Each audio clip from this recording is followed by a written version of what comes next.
Saudações a quem nos sintoniza. Tiago Oliveira falando. Sou médico, com formação em ginecologia e em reprodução humana pelo Hospital das Clínicas da USP. Este é o Poliniza, espaço onde exploramos territórios epistemológicos em suas fronteiras e intersecções.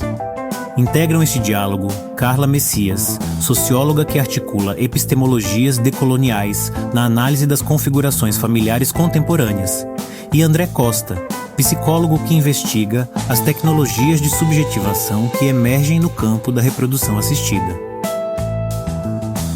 Hoje analisamos as tecnologias reprodutivas como dispositivos biopolíticos que operam na constituição de sujeitos e subjetividades. Nosso propósito é problematizar os discursos hegemônicos neste campo, revelando suas condições históricas e seus efeitos nas experiências concretas dos sujeitos.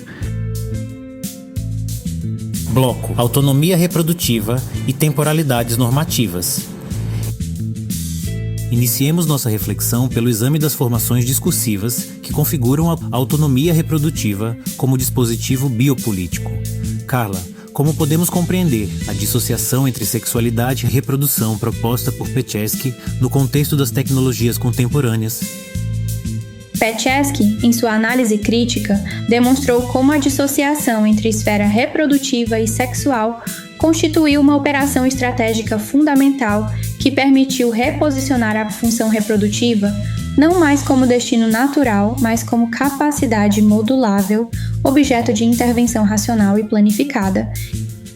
O que testemunhamos, entretanto, não é uma emancipação dos corpos, mas sua inscrição em novas malhas de poder que os posicionam como alvos de intervenção biopolítica cada vez mais sofisticada. Concretamente, esta reconfiguração manifesta-se quando a função reprodutiva é apresentada como capacidade a ser gerenciada individualmente, através de tecnologias específicas, contraceptivos, técnicas de reprodução assistida, preservação de gametas. O corpo gestante torna-se alvo de intervenções justificadas por categorias como planejamento, capacidade ou desejo, que aparentam neutralidade, mas carregam normatividades específicas. E essa transformação se conecta diretamente à produção do que Foucault denominou como tecnologias do eu. O próprio discurso da autonomia reprodutiva opera mediante a produção de sujeitos que se compreendem como agentes livres de suas escolhas, quando na verdade essas escolhas são constituídas dentro de um campo discursivo já estruturado por relações de poder.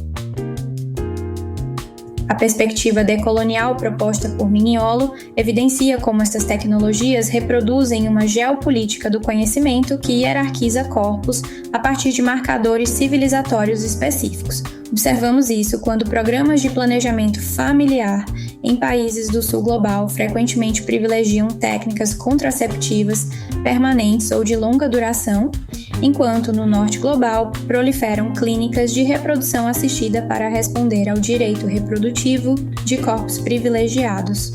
Essa transformação manifesta-se concretamente na forma como os indivíduos são interpelados a compreenderem-se como gestores de seu capital reprodutivo. O prazo arbitrário estabelecido para diagnosticar a infertilidade, 12 meses de tentativas para casais jovens, 6 meses quando a pessoa com ovários atinge 35 anos, exemplifica como temporalidades normativas são impostas aos corpos, legitimando progressivas intervenções médicas. Esta temporalização reprodutiva opera como dispositivo que reorganiza trajetórias sociais e subjetivas. Uma pessoa diagnosticada com infertilidade não apenas recebe uma categorização médica, mas é inserida em nova economia de cuidados, monitoramentos e intervenções que modificam sua relação consigo mesma e com seu projeto reprodutivo. Um exemplo paradigmático é a criopreservação de óvulos. Esta tecnologia é apresentada discursivamente como solução para um problema que o próprio discurso médico-tecnológico ajudou a produzir: a correlação entre idade reprodutiva e fertilidade feminina, articulada de modo frequentemente alarmista e desproporcional.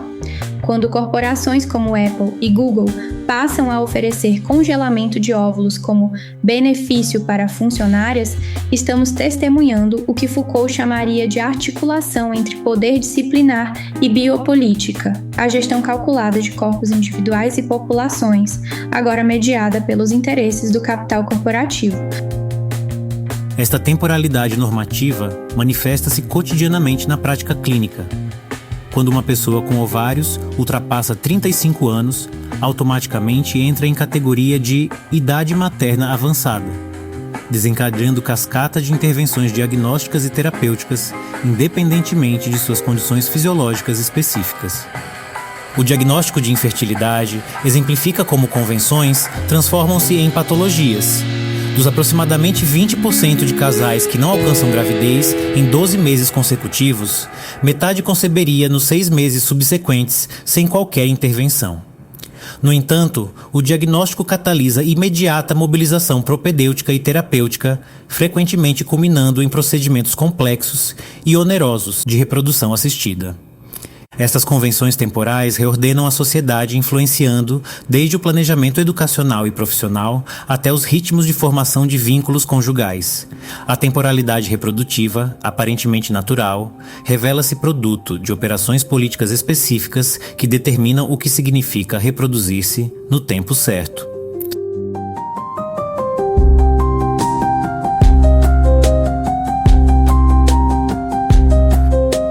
Bloco 2.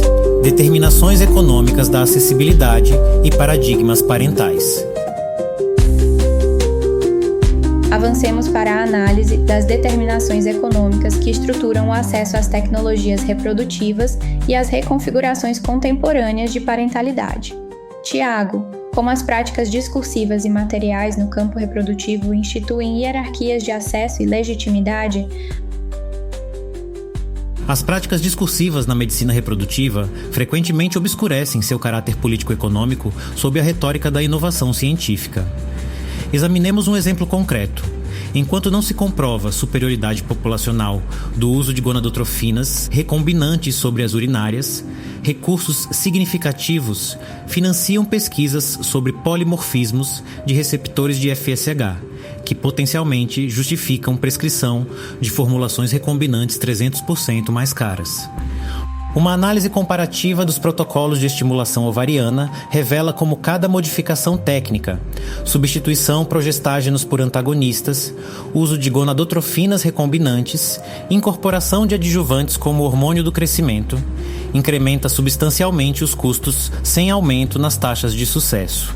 Os dados estatísticos demonstram que a repetição de ciclos tem maior influência no desfecho de uma fertilização in vitro do que a incorporação de tecnologias mais sofisticadas, evidência que contradiz a lógica de intensificação tecnológica predominante. Simultaneamente a essas determinações econômicas, testemunhamos profundas reconfigurações nos paradigmas de parentalidade e filiação. Sarah Franklin demonstra como as tecnologias reprodutivas catalisam o processo de biologização das relações familiares, onde dimensões vinculares são reduzidas a proporções genéticas, produzindo nova ontologia familiar biocentrada. Esta biologização materializa-se quando, por exemplo, clínicas de reprodução assistida oferecem testes genéticos pré-implantacionais para a seleção de embriões com base em critérios cada vez mais amplos, desde doenças monogênicas graves até variantes de susceptibilidade ou características fenotípicas não patológicas. A possibilidade técnica de escolher determinadas configurações genéticas intensifica a percepção da parentalidade como projeto de otimização biotecnológica.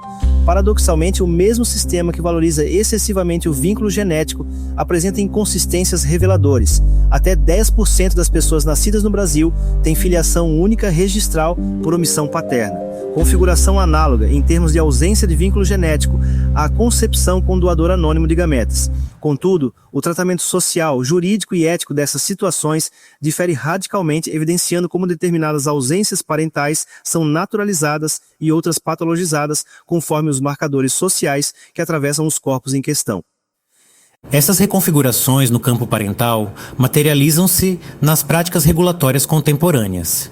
Enquanto resoluções do Conselho Federal de Medicina progressivamente ampliaram o acesso às tecnologias reprodutivas para pessoas solteiras e casais homoafetivos, testemunhamos reações conservadoras, como o recente projeto legislativo que propôs explicitamente: nenhuma relação entre pessoas do mesmo sexo pode equiparar-se ao casamento ou à entidade familiar. A justificativa mobiliza a procriação como fundamento objetivo e atemporal do casamento, precisamente quando as tecnologias reprodutivas desarticularam a conexão necessária entre heterossexualidade e reprodução. Este backlash exemplifica como avanços biotecnológicos catalisam reações que buscam reinstituir fronteiras normativas supostamente naturais quando estas são materialmente desestabilizadas. Na prática clínica, essas tensões emergem constantemente na gestão dos bancos de gametas. A seleção de características fenotípicas de doadores, como cor da pele, dos olhos, tipo de cabelo, frequentemente reproduz hierarquias estéticas racializadas sob a justificativa de compatibilidade fenotípica, evidenciando como fatores socioculturais específicos são naturalizados através de práticas aparentemente técnicas.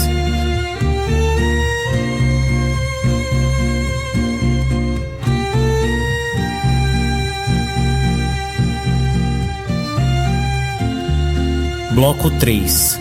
Plasticidade epigenética e horizontes de justiça reprodutiva. Concluamos analisando como as descobertas no campo da epigenética reconfiguram nossa compreensão dos corpos e quais horizontes de justiça reprodutiva emergem deste campo em transformação. André, como a plasticidade epigenética desestabiliza ontologias corporais essencialistas. Os avanços em epigenética e genética do desenvolvimento desestabilizam fundamentalmente concepções deterministas do corpo. Nivöner conceitua epigenética social para compreender como marcas epigenéticas transgeracionais materializam biologicamente experiências socio-históricas, transcendendo o dualismo cartesiano natureza-cultura que fundamenta epistemes biomédicas ocidentais. Concretamente, investigações demonstram como o imprinting genômico é vulnerável às condições materiais do meio de cultivo embrionário. Alterações específicas na metilação do DNA e nas modificações de histonas, provocadas por variáveis como concentrações iônicas, tensão de oxigênio e temperatura, impactam a expressão gênica em momentos críticos do desenvolvimento. Essas descobertas revelam a porosidade constitutiva entre corpo e ambiente, desestabilizando concepções deterministas que fundamentam práticas clínicas contemporâneas. Esta reconfiguração epistêmica possibilita repensar fundamentalmente o campo das tecnologias reprodutivas a partir de horizontes de justiça. A interseccionalidade, nesse contexto, delineia recortes específicos de vulnerabilidade que determinam condições concretas sob as quais a autonomia reprodutiva pode ser efetivamente exercida. A capacidade de fazer escolhas reprodutivas informadas depende fundamentalmente de condições materiais específicas: acesso à educação, aos serviços de saúde, a condições dignas de vida e trabalho, Nas palavras distribuídas de Sarah desigualmente Franklin, segundo marcadores sociais da diferença. Essencialistas sobre o que constitui natureza e cultura, precisamos compreender como essas categorias são continuamente reconstituídas através das próprias tecnologias que pretendem apenas operacionalizá-las.